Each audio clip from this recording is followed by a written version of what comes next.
옛날 옛적 프랑스의 한적한 마을에는 금발머리에 푸른 눈을 가진 작은 소녀 엘로이즈가 살고 있었습니다. 그녀는 숲 가장자리의 작은 오두막에 어머니와 단둘이 살았지요. 엘로이즈는 주변의 자연을 사랑했으며 매일같이 숲으로 나가 새로운 것을 발견하는 것을 즐겼습니다. 어느 날 엘로이즈는 숲속 깊이 들어가 평소에 가보지 않았던 길로 접어들었습니다. 나무들이 빽빽한 그곳에서는 바람 소리조차 잠잠했지만 엘로이즈는 궁금증에 가득 차 계속 발걸음을 옮겼습니다. 그렇게 얼마를 걸었을 때 그녀는 빛나는 연못에 도착했습니다. 연못은 마치 바다에 한 조각을 떼어놓은 듯 푸르게 반짝였고 그 주변에는 다양한 꽃들이 만개해 있었습니다. 연못가에 탄탄히 자리 잡은 것 같은 큰 바위 위에는 흰 수염이 길게 자란 노인이 앉아 있었습니다. 노인은 엘로이즈를 보더니 따뜻한 미소를 지으며 손짓으로 다가오라는 신호를 보냈습니다. 엘로이즈는 조금 망설였지만 노인의 자상한 모습에 마음이 놓여 그 곁으로 다가갔습니다. 노인은 엘로이즈에게 자신을 마르셀이라고 소개하며 숲을 지키는 지혜로운 수호자라고 말해주었습니다. 그는 엘로이즈에게 특별한 이야기 하나를 들려주겠다고 했습니다. 이 연못은 단순한 물 웅덩이가 아니라 이 숲의 영혼이 깃든 곳이란다. 연못에 어린이를 위한 특별한 비밀이 숨겨져 있지. 순수한 마음을 가진 자만이 연못의 마법을 경험할 수 있단다.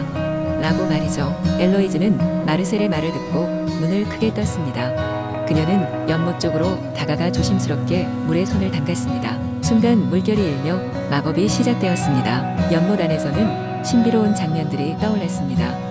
반짝이는 별빛 아래를 날아다니는 요정들, 태양처럼 빛나는 황금빛 날개를 가진 새, 그리고 나무 위에서 춤을 추는 작은 생명체들이 보였습니다. 이 모든 것은 숲의 생명들이지. 이들의 행복은 내가 그들을 보살필 때 더욱 밝게 빛날 수 있단다. 마르셀이 설명했습니다. 엘로이즈는 집으로 돌아와 숲에서 본 마법의 비밀을 간직했습니다. 그녀는 매일 연못을 찾아 숲의 존재들과 친구가 되었고 마르셀의 가르침을 통해 자연과의 조화 속에서 살아가는 방법을 배우게 되었습니다. 시간이 흘러 엘로이즈는 자신의 마을에서도 연못에서 배운 이치를 가르쳐주며 사람들에게 자연을 아끼고 사랑하도록 이야기를 전했습니다. 그 결과 마을 사람들은 숲을 보호하기 위해 노력하기 시작했고 숲의 신비로운 생명들은 더 이상 두려움 없이 사람들 곁에서 자유롭게 살아갈 수 있게 되었습니다. 엘로이즈는 나이가 들어감에 따라 숲의 새로운 수호자로 자리하게 되었고 마르셀의 지혜는 두고두고 전해지면서 더 많은 이들이 숲의 비밀을 깨닫게 되었습니다. 그녀의 이야기는 이제 전설이 되어 미래의 아이들에게 전해지며 프랑스에르 플로릴레주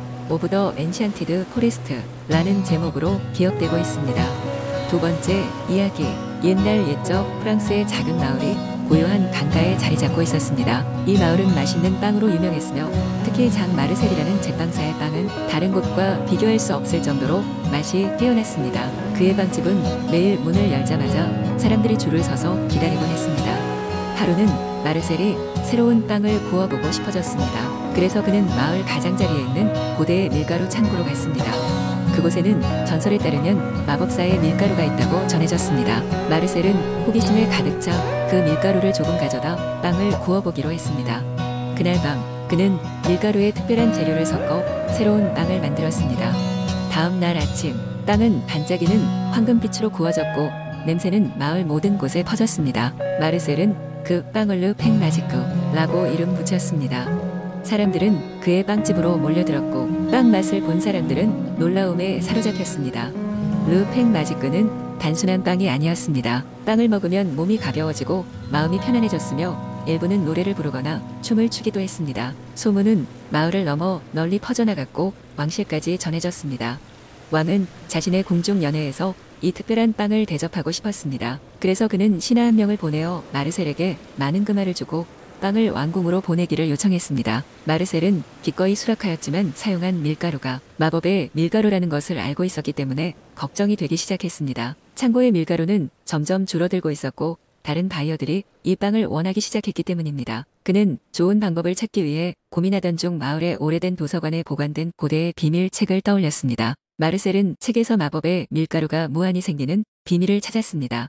그 비밀은 바로 마을 사람들이 매일 행복하게 지낼 때마다 밀가루 포대가 채워진다는 것이었습니다. 그는 이 비밀을 지키면서 마을 전체가 행복을 유지할 수 있도록 했습니다. 마르셀은 모든 사람들에게 친절했고 빵을 먹으러 온 방문자들에게 웃음과 기쁨을 전했습니다. 결국 마르셀의 빵은 프랑스 전역에서 유명해졌고 그의 마을은 순례자들로 북적였습니다. 사람들은 르팽마지크의 마법을 경험하고 행복을 찾기 위해 이 작은 마을을 방문했습니다. 마르셀은 어떻게든 밀가루를 지속적으로 보충할 수 있게 되었고 마법의 비밀을 아는 사람은 마르셀밖에 없었습니다.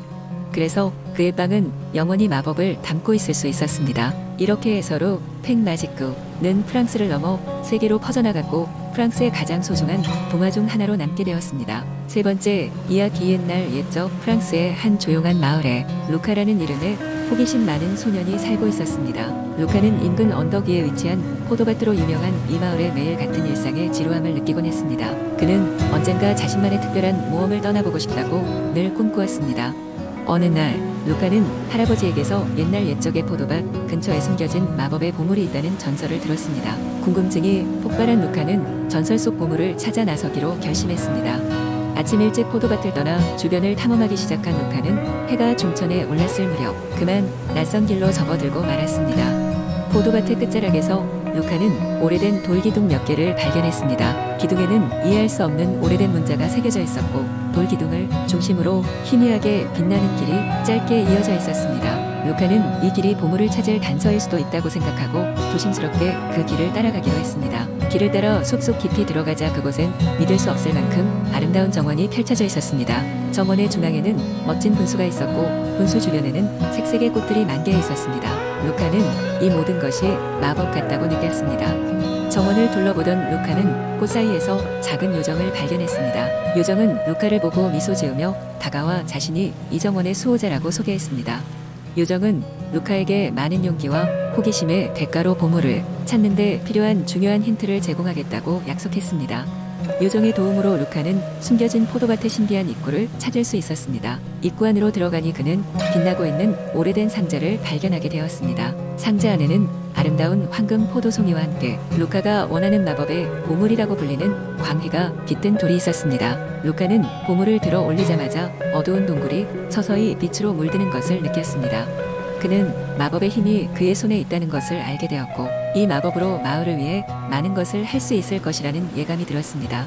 이렇게 루카는 보물을 찾아 돌아오며 그의 모험담은 마을 전체에 퍼졌고 그날 이후로 모든 사람들은 마법의 포도밭을 소중히 여기며 감사의 마음을 전했습니다. 마법의 돌은 루카에게 용기와 지혜의 상징이 되었고 앞으로도 그는 마을을 위해 더욱 많은 모험을 이어나갔습니다. 루카의 이름은 자신이 꿈꾸던 모험처럼 세대를 넘어 전해 내려가게 되었습니다. 네 번째 이야기. 옛날 옛적 프랑스의 작은 마을 변두리에 마리라는 소녀가 살고 있었습니다. 마리는 꿈꾸기를 좋아하는 상상력이 풍부한 아이였습니다. 그녀의 집 근처에는 울창한 숲이 있었고 마리는 종종 그곳에서 모험을 상상하며 놀곤 했습니다. 어느 날 마리는 숲 깊숙이 들어갔다가 아직도 돌아오지 않고 있다는 두려운 소문을 들었습니다. 하지만 마리는 그 말을 믿지 않았습니다. 그녀는 그날도 다르게 상상 속 친구인 루시엔과 함께 놀고 싶어 숲으로 향했습니다. 숲속 깊은 곳에 도달하자 갑자기 짙은 안개가 숲을 뒤덮었습니다. 길을 잃고 방황하던 마리는 작은 빛을 보고 그 빛을 따라가 보기로 했습니다. 그 빛은 한 고대 나무에서 발산되고 있었는데 가까이 다가가니 나무가 마리에게 말을 걸었습니다. 안녕, 어린 여행자. 나는 이 숲의 수호자, 고대의 나무야. 내 욕망은 무엇이냐? 라며 나무가 말했습니다.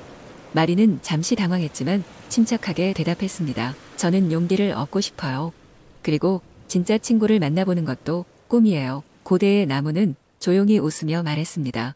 루시eng의 존재는 내 마음의 일부이며 내가 찾는 진정한 친구 또한 상상에서 비롯되지. 이제 이 숲에 비밀 통로를 열어줄 테니 마음을 활짝 열고 탐험하거라. 나무의 곁에 숨겨진 작은 문이 열렸고 그 너머로 아름답고 신비로운 길이 펼쳐졌습니다. 그곳에는 형형색색의 꽃들과 수많은 신비한 생명체가 살고 있었습니다. 마리는 숲의 비밀 통로를 따라 걷기 시작했습니다. 마리는 그 숲을 탐험하며 사슴, 요정, 그리고 노래하는 새들과 친구가 되었습니다. 그녀는 이 모든 생명체들과 이야기를 나누며 자신의 진정한 친구를 찾았습니다. 놀라운 여정을 마치고 마리가 숲을 떠날 때쯤 그녀의 손에는 진귀한 꽃 한 송이가 들려 있었습니다. 숲을 떠난 후 마리는 그 꽃을 집으로 가져갔고 그날 밤 꿈엔 루시eng이 나타나 작은 미소를 지으며 마리를 따뜻하게 안아주었습니다. 꿈속에서 마리는 루시eng에게 말했습니다. 모험은 끝났지만 우리는 영원한 친구야. 이후로도 마리는 숲에 관한 이야기를 오랫동안 사람들에게 들려줬습니다. 그녀는 누구에게나 숲이 우리의 마음속 깊은 곳에 존재하며 진정한 친구는 우리가 상상할 수 있는 가장 사랑스러운 것임을 알려주었습니다. 그렇게 마리의 삶은 매일이 마법과 같은 일상이 되었고 그녀의 이야기는 프랑스 전역에서 아이들에게 오랫동안 전해졌습니다. 그리고 그 신비로운 숲을 찾기 위해 많은 이들이 모험을 떠나곤 했습니다. 이야기의 끝에서야 우리는 모든 것이 우리의 마음에 달려있다는 사실을 알게 됩니다.